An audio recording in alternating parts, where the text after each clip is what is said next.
Thank you for the introduction, and I'm Hiu-Yung from San Jose State University.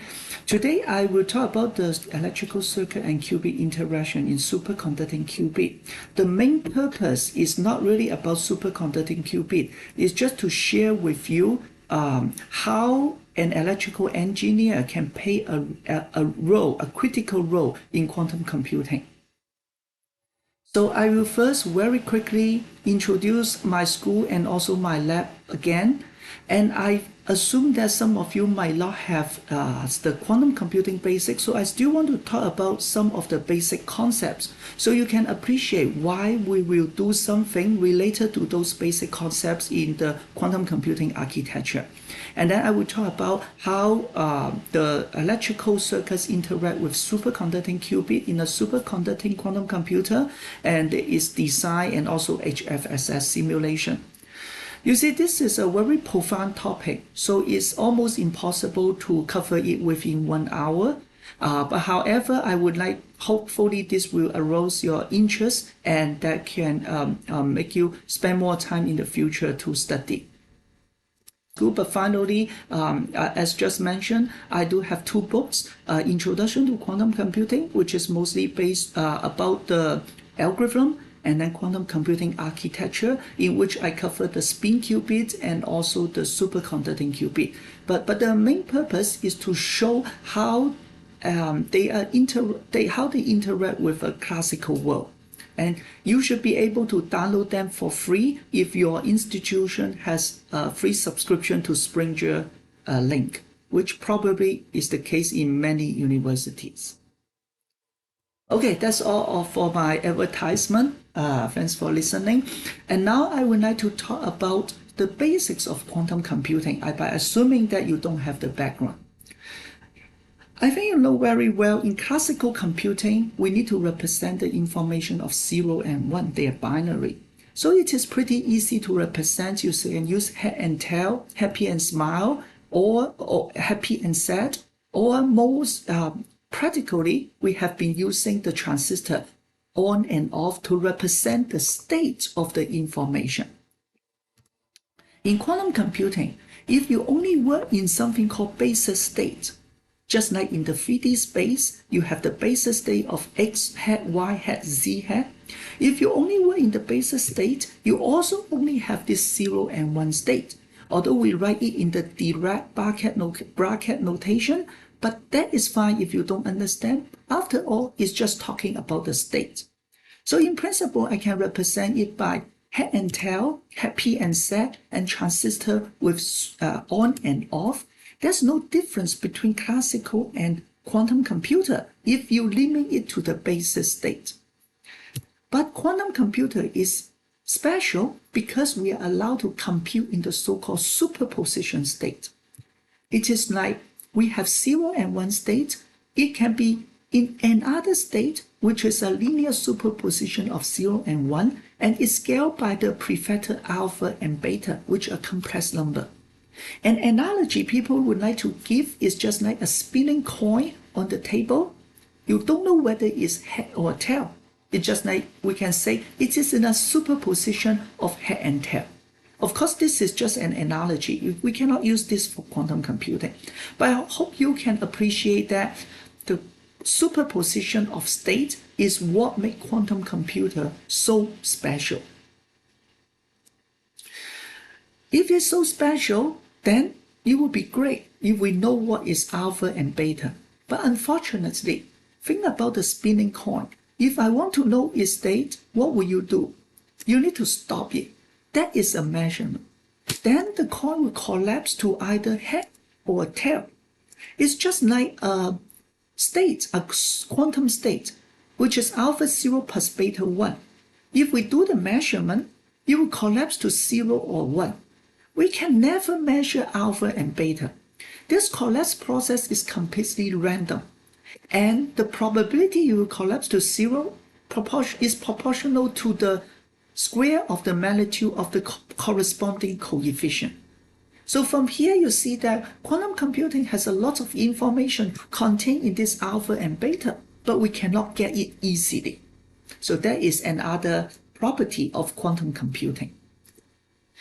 Quantum computer is also special not just because of superposition, but also that it has entangled state.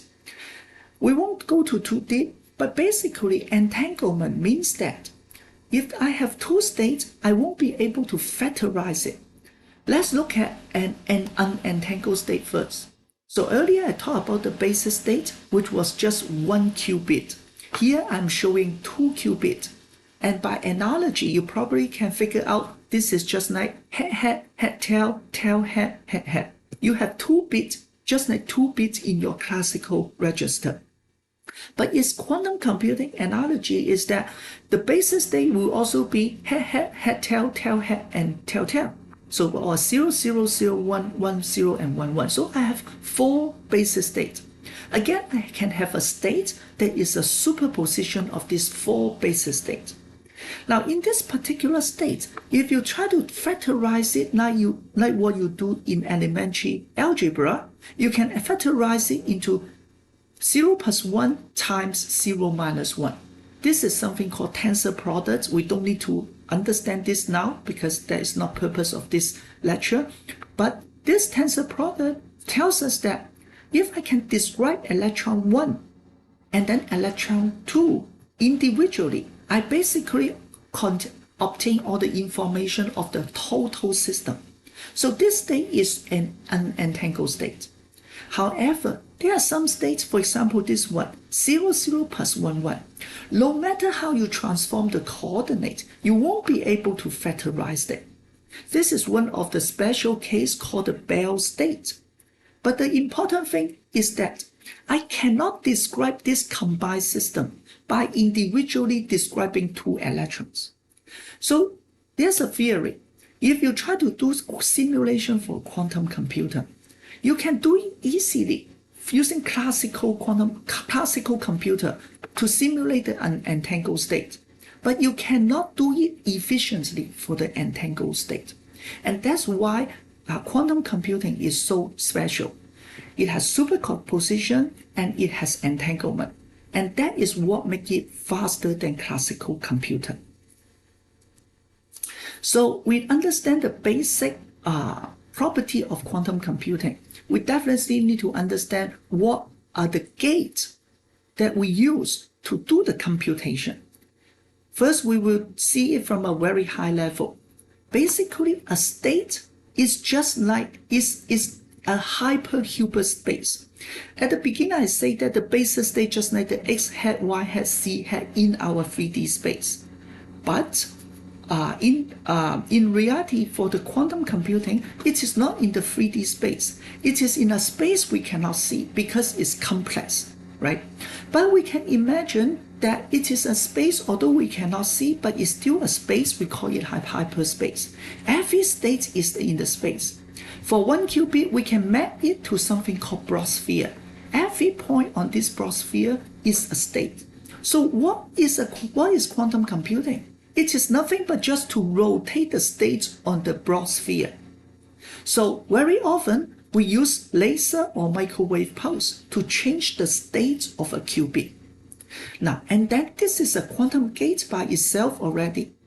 There are some quantum gates like the NOT gate or control NOT gate, which have a classical counterpart. But there are some quantum gates that you don't have. For example, Hadamard gate. Why? For example, I apply Hadamard gate to the basis state 0. It gives me a superposition state. Think about that. In classical computing, if you have a register, you would expect it to be either at 0 or 1. It cannot be at 0 plus 1. That would be an error, right? So, but this is okay in quantum computing. So, before we move forward again, I just want to spend more time just to discuss one of the important gates called the CNOT gate or exclusive OR gate. This is something called entanglement gate. There are many entanglement gates, but you can always reduce them to the CNOT gate. So that's why we want to spend a little bit more time. We need to be able to create a CNOT gate in a quantum computing architecture. Otherwise, we cannot enjoy the benefits of having quantum computing. because we said that entanglement is a very important property for quantum computing. Now, so what is an entanglement gate? It is a 2-qubit gate. Okay, so for example, here I have 2 qubits. I have A and B. In this 2 qubits, I have 4 possible bases: 0, 0, 0, 1, 1, 0, and 1, 1. So we write it as AB, means A can be 0 or B or 1, B can be 0 or 1. When I apply this exclusive OR gate to it, then the result is that the basis states will change to A and A exclusive OR B. It means that the first qubit will not change, but the second qubit will be the exclusive OR between A and B. If you remember the logic operation, exclusive OR means that if A is 0, B will not change. If A is 1, you actually apply a NOT gate to B, right? So if you go through this carefully, you will see that basically, if the first qubit is 0, I do nothing to the second qubit, so 0, 0 is still 0, 0, 0, 1 is still 0, 1. If the first qubit is 1, I apply a NOT gate to it, so 1, 0 becomes 1, 1, and 1, 1 becomes 1, 0. Because the first qubit is 1, the second qubit becomes the negation of itself. This is just how you apply to the basis state. But if you have a superposition state, you will see the effect. And basically the effect is to swap the coefficient of gamma and delta in this operation. And this is the so-called entanglement gate. This does not create entanglement, but if we add a Hadamard gate, we'll be able to create an entangled state. Okay, so let's step back again, see what a quantum computer looks like. First of all, in a classical computer, the quantum gate is irreversible. For example, if I know the output is 1 for a NAND gate, I don't know what the input is, because multiple input pair will give me the same result. But for quantum computing, if you tell me you have a C0 gate here, and what the output is, I know what the input is. That is the first thing. Because it's just quantum mechanics. If you can rotate the state from one point to another, you should be able to rotate it back. Right, that is the first thing. Another thing is, what does a quantum computer look like? In classical CMOS circuits, we will have a NAND gate, NOT gate, adder, accumulator, whatever. The circuit will run from the left to right. Every gate is a pair or many transistors. So if I have a 1 trillion gate, I need to have at least 10 trillion transistors. Your chip will go up. But for quantum circuit, it is not the case. You have a qubit sitting there. You can be an electron qubit, a superconducting qubit. It's just sitting there. Then you apply a laser pulse to it because it's a quantum gate or a microwave pulse to it. You shoot a pulse to it, then the state rotates. That is the gate. So I can apply 1 trillion gate. The qubit is still there, and I still only have 1 qubit. Occupy the space of 1 qubit. So usually this is the flow of time instead of space when you see a quantum circuit, right? Each of these is a gate, and this is a quantum circuit. But this is the flow of time, not the space, like in the CMOS circuit. Okay, so I have introduced the basics. For some of you might be still a little bit vague because if it is new, you won't be able to grab them right away. Due to the limited amount of time, but you can think about it and try to relate this to what we will talk about in the quantum computing architecture. And you can refer to the 2 books I mentioned. And I also have a YouTube video, by the way, if you are not able to find the books. So what is a quantum computer how do we make a reasonable quantum computer? I should say it in this way. So DiVincenzo had a paper in late 1990s and talked about the 5 criteria. First, you need to have a well-characterized qubit.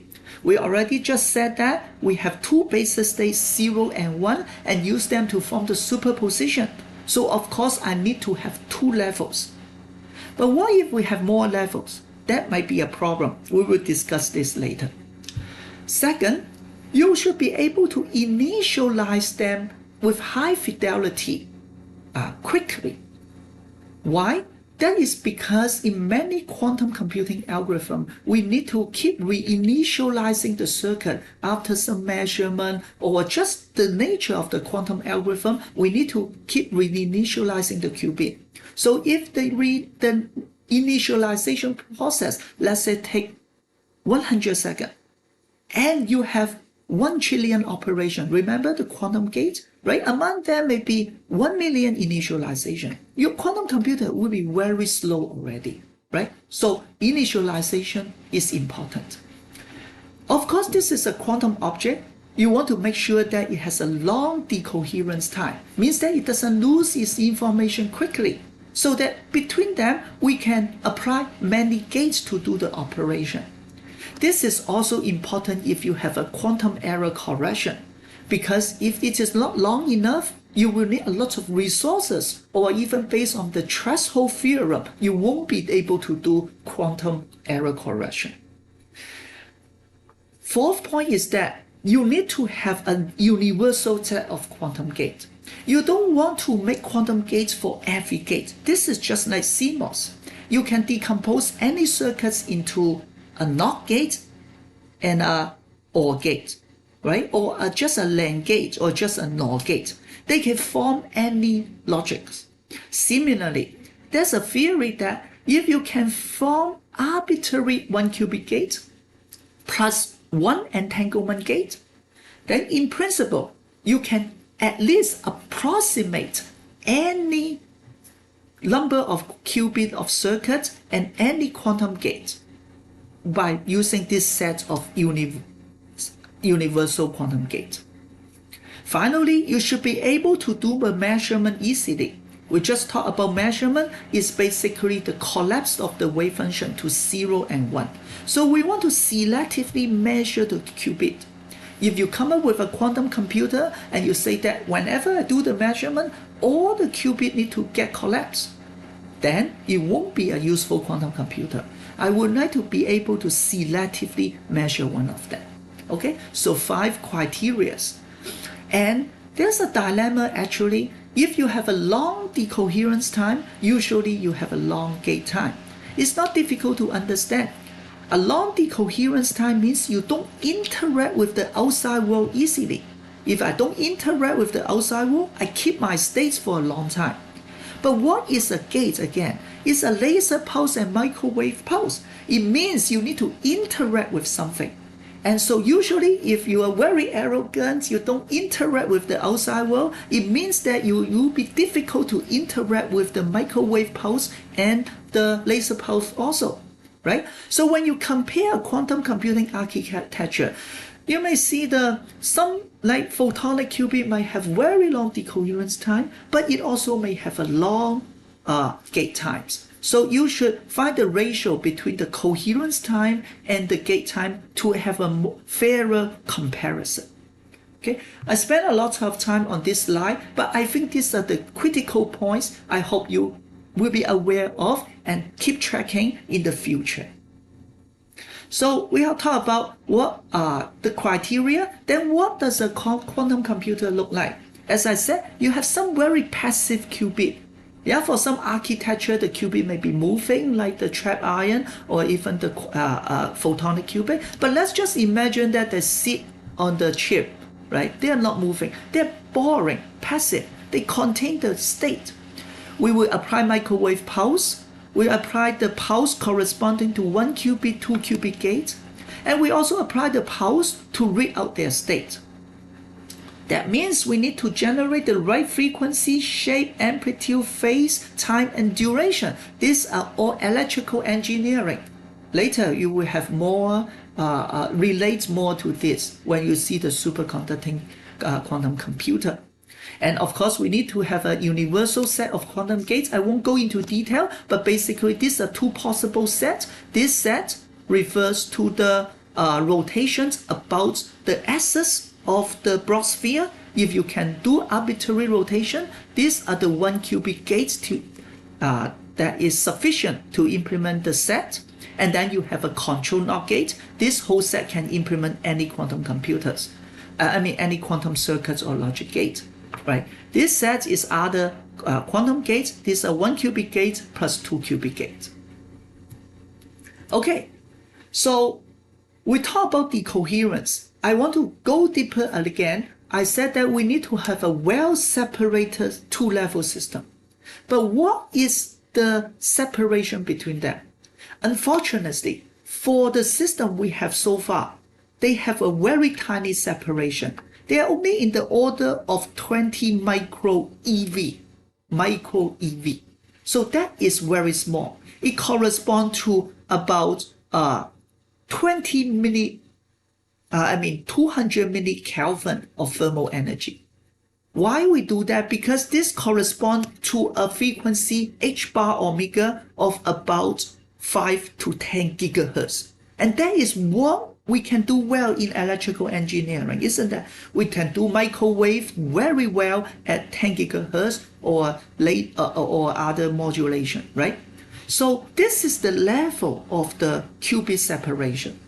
Then we need to cool them down, because if you look at the energy versus thermal temperature, at room temperature is 26 milli eV already. It's 1,000 times higher than the qubit separation. And that's why, for example, very often in silicon qubit or the superconducting qubit, we cool it down to the dilution refrigerator, which is about 10 millikelvin. And for trapped ion, we use laser cooling and sideband cooling to cool down them to millikelvin also, so that that is also for another reason to put the train of ion at the ground state of vibration. But this is also important to have a well separation of the 2 qubit in the trapped ion. If not, you might lose your energy through two mechanism, like from excited state to ground state. This is the so-called T1 time, and then or superposition will lose its information. It was 0 plus 1, it becomes, you don't know whether it's 0 minus 1, 0 plus I1. And why this is important? Because we said we use superposition in computing, and we usually need the interference from the superposition to get the answer. So once you lose the phase information, you lose everything. So that's why it's very important to have a long decoherence time and to keep the state, even not to lose the phase information. Okay, so the purpose of this slide is just to remind you that we need to go to very low temperature in many quantum computers, because the thermal noise can be detrimental to the system. Okay, so that is the overview of the quantum computer. I am not going to talk about silicon qubit. I should have removed this line. But now I will go ahead to just look at very special case of this superconducting qubit. Now, if you really go in depth to quantum computing architecture, inevitably you need to spend a lot of time on math. But sometimes, right, for engineer, I would say that you just get a trustable source and you just agree with that. Otherwise, it might take you a few semesters to really understand all the basics, right? Because all we want to know is to appreciate what they are and get the know-how, and then we know as an electrical engineer how we can control the circuit. So one of this is about the quantization of the LC tank. You probably remember, or some of you heard of it, if you have taken quantum mechanics before. A simple harmonic oscillator can be quantized, right? It can be quantized into discrete level of energy. This is the same for a LC tank. For an LC tank, if you remember, this is also a simple harmonic oscillator. Just classical treatment, right? Your energy will go from inductive energy stored in the inductor, goes to the capacitive energy stored as the electric field, right? And then go back to the inductive energy. So it's sinusoidal. If you look at the current will go up and then become 0 and go to negative, become 0 and go to plus. Same for the voltage. It has a peak and then it has top, right? So this is very similar to a mechanical simple harmonic oscillator. This is an electrical simple harmonic oscillator. So trust me, if you go through the quantization process, you will also see the same thing. But more importantly, this happens when you go to very low temperature and it becomes relevant.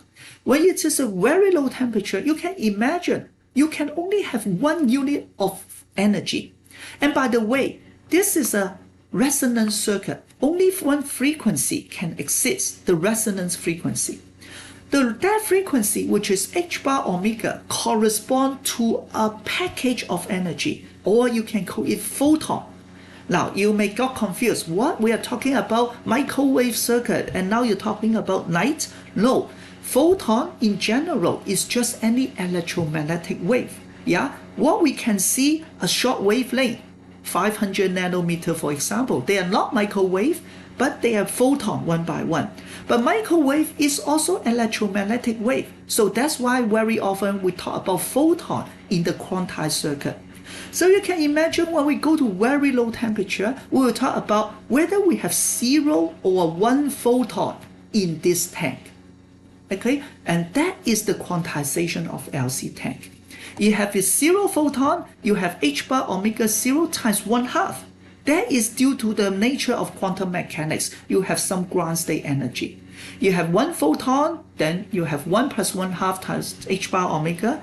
You can imagine if I have 1,000 photon, I can ignore 1/2. Now I go to the classical regime, so I have n h bar omega. That makes sense to us now, right?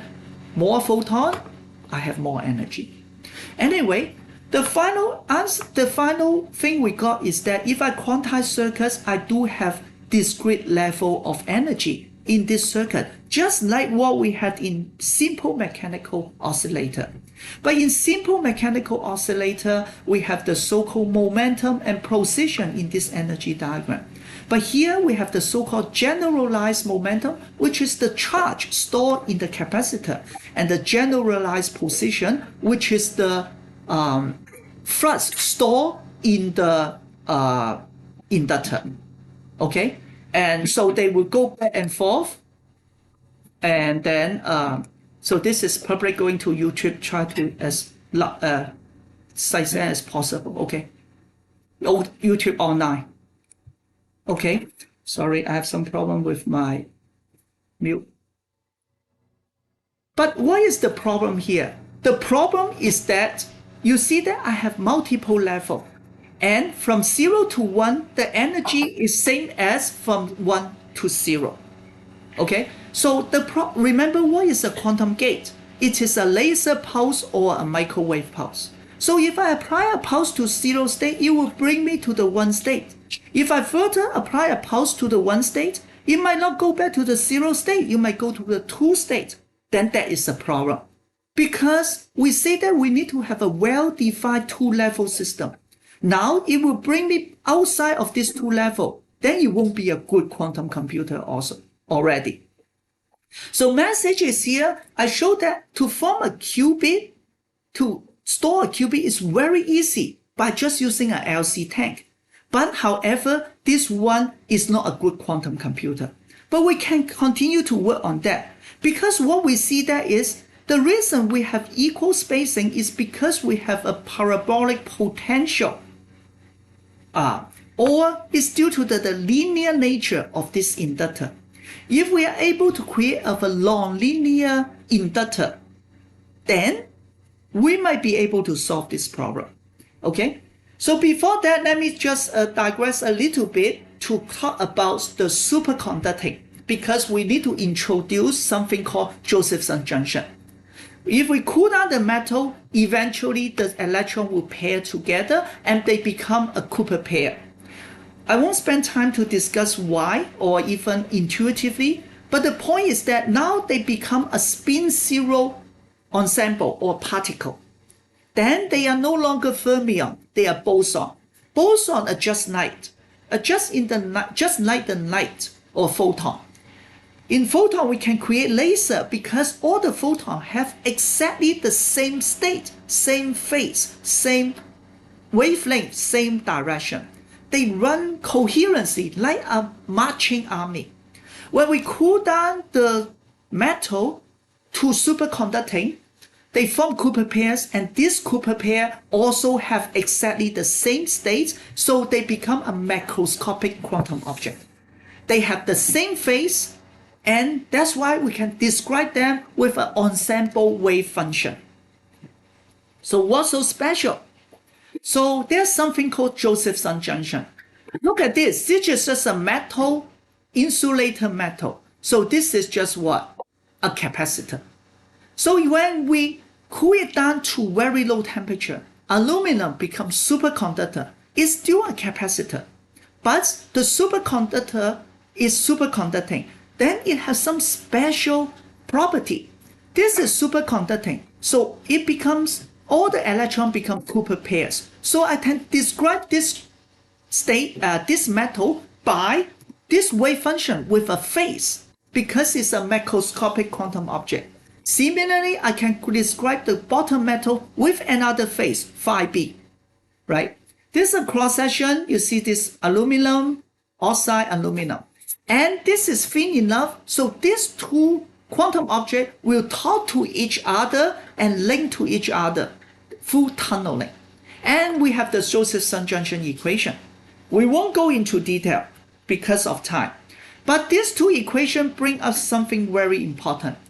This one has an inductance, and this inductance depends on the cosine of the phase, which means that this is no longer a linear inductance. It is a non-linear inductance. That is the only thing I want to talk here. Okay? Josephson junction give us a non-linear inductor, right? For the details, you can Google or read my book. Now we have a non-linear inductor. We replace the inductor of the LC10 by this Josephson junction. Now this is the symbol of the Josephson junction. It can be decomposed further into a cross and a capacitor. That cross represents this equation, the bare Josephson junction. Why do we have a capacitor in parallel? Because by nature, it is just a capacitor, metal, oxide, metal, right? So to model it, it actually has a series capacitor. Because of this, instead of having a parabolic potential energy or the energy associated with the magnetic field, just want to remind you that this magnetic field is related to the potential energy in classical simple mechanical simple harmonic oscillator. Now we actually have a sinusoidal potential energy because of this term. And with this, then the separation or the quantization of the energy becomes different. Now the energy difference between the first two levels is different from the energy difference between the next two levels. So if I apply a microwave pulse of this frequency, it will bring the qubit to here. Apply another one, you will bring it back because this energy doesn't match the energy we apply. The energy difference between these two levels is called the anharmonicity. So that's why we need Josephson junction to build a qubit that have the right anharmonicity. Now, we forgot to mention how it carries the information. But we did say that, the bottom state is 0, the second state is 1. So remember what is 0, this energy correspond to? It corresponds to n equals 0, means no photon. And what is 1 correspond to? It corresponds to n equals 1, means 1 photon. So now we're in quantum regime, we're talking about whether your LC tank, although replaced by the Josephson junction, has 0 or 1 photon. That is the basis state. In general, it's a superposition of 0 and 1 photon, right? That is the beauty about quantum mechanics. It's just like saying that I have one water molecule or no water molecule in my cup, or it's just a superposition of it, right? So that is how we store the information, and that is one of the way. But however, this is not what we want. Okay, why? Because the regular Josephson junction has very bad charge sensitivity. It's very sensitive to the noise outside of the world. So why? So let's take a look. For example, this is again the qubit we just discussed. We have a Josephson junction. We also have this is the Josephson junction here, and this is the capacitor in parallel with it. Now, before we add this capacitor, I have a tiny capacitor, and I couple this system. This is a coupling capacitor to a voltage. Then it will create some background charge, Ng. Now here we plot the energy separation.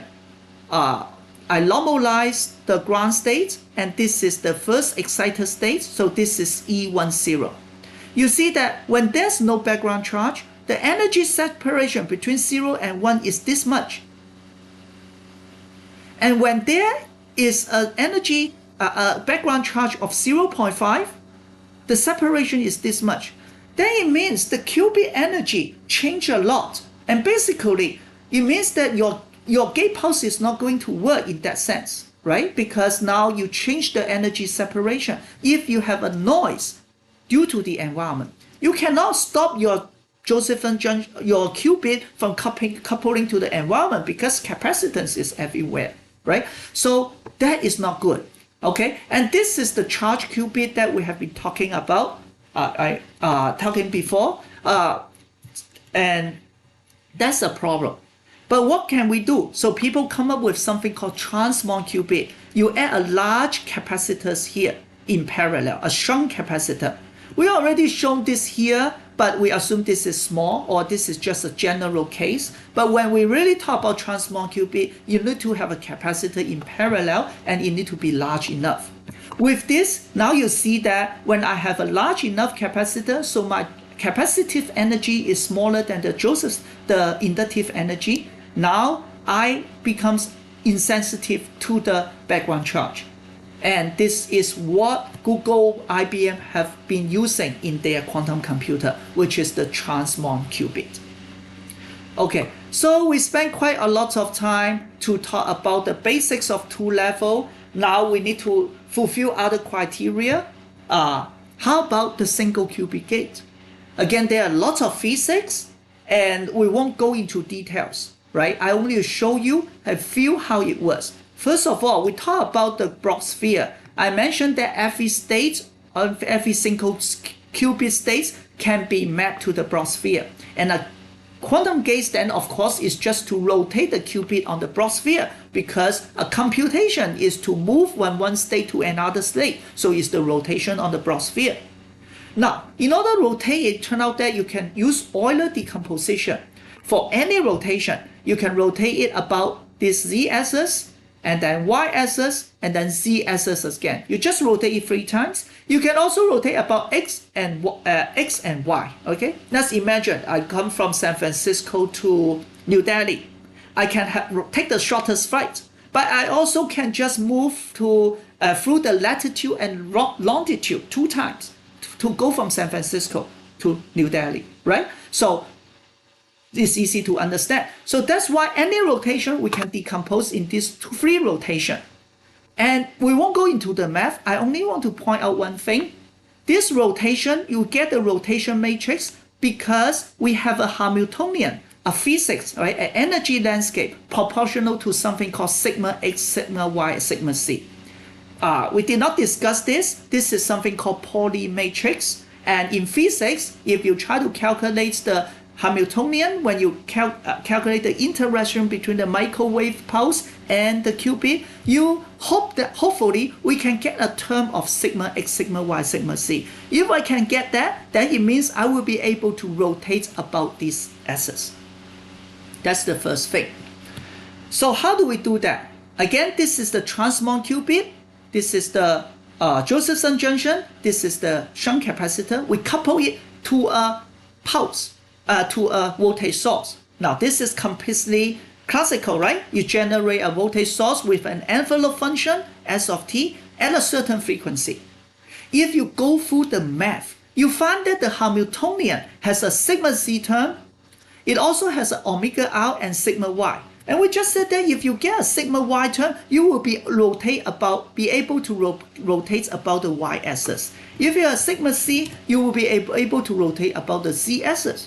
So I just need to make this coefficient correct. Then I can do whatever rotation I want. And let's take a look what they are. I have omega r, fine. But what is this? Hey, it depends just on the wave, the envelope I generated. It depends on the capacitor I put on my circuit. It also depends on phi. And what are these? This phi is just the initial phase of the pulse, right? So from here, I hope that you get the sense that I can do a 1 qubit operation by just applying the correct envelope function, the correct frequency, and correct phase from this voltage source. To make it more specific, I just want to tell you that usually we work in the so-called rotating frame and use the so-called rotating wave approximation. We won't be able to go into detail because it involves a lot of math, but in my book, I really go through step by step. I hope that it will be clear, right? But when we work in this rotating phase, it becomes even clearer what we are doing.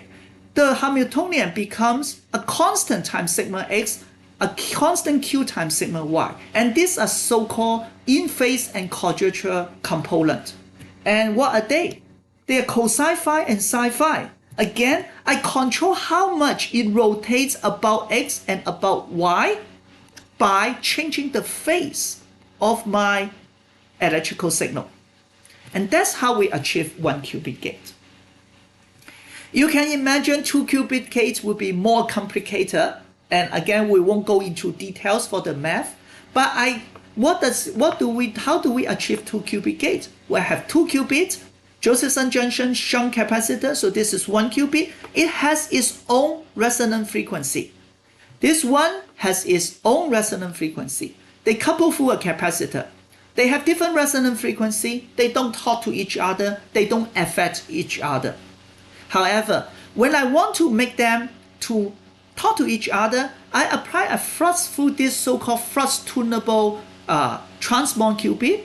Just take it for granted, apply some magnetic flux, then the qubit frequency will be brought to resonance to be same as this one. Then they will start talk to each other. If you derive it, again you will see this sigma x, sigma x, sigma y Pauli matrix. You go through them. The important thing is that you turn on this coupling for a given amount of time. Then you will get an entanglement gate. Now you get confused. This is not C0 gate, right? This is I-swap gate. It's still an entanglement gate because if you try to add other 1 qubit gates to it, it is equivalent to a control NOT gate. So the main message here is that different quantum computing architecture have different native entanglement gates because they have different physics, right? Turn out that for the transmon system we have here, building I-swap gate is easier because we're building it based on their physics. If it's a silicon spin qubit, something called control phase shift gate will be easier. So you just add some 1 qubit gate, you can always get the equivalent C0 gate, and then you can build any quantum circuit. I'm a little bit fast. I say many things. The message to take back for this part is, again, I hope you appreciate that all the 1 qubit gates or 2 qubit gates control completely by the phase, the frequency, the envelope function of your classical electrical signal. And the capacitance you design also control the quantum circuit property. And that's it. Okay, so the final part of this talk is now I want to go to more details about how we operate and design a quantum superconducting quantum system.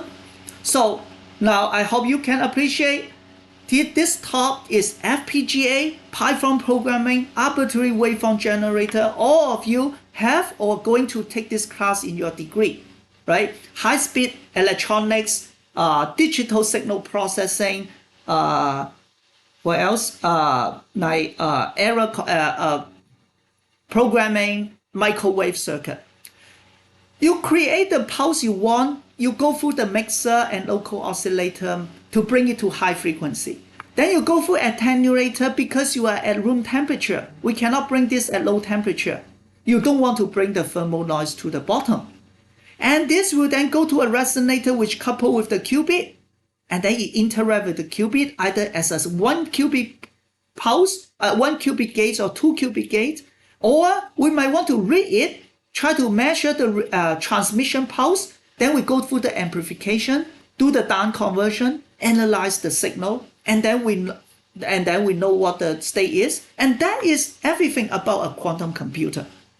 So you see that everything above here, even including this resonator, what an electrical engineer does, right? Only the qubit and the quantum amplifier is completely quantum. So we talk about the 1 qubit gate.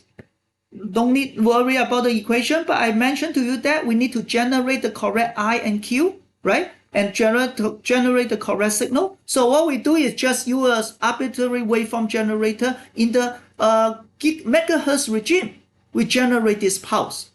And then we just use a local oscillator and phase shift. Through this so-called IQ mixer together, we will be able to generate the pulse. This is in gigahertz, let's say 5 gigahertz, and send it to our quantum computer to do 1 qubit oscillation.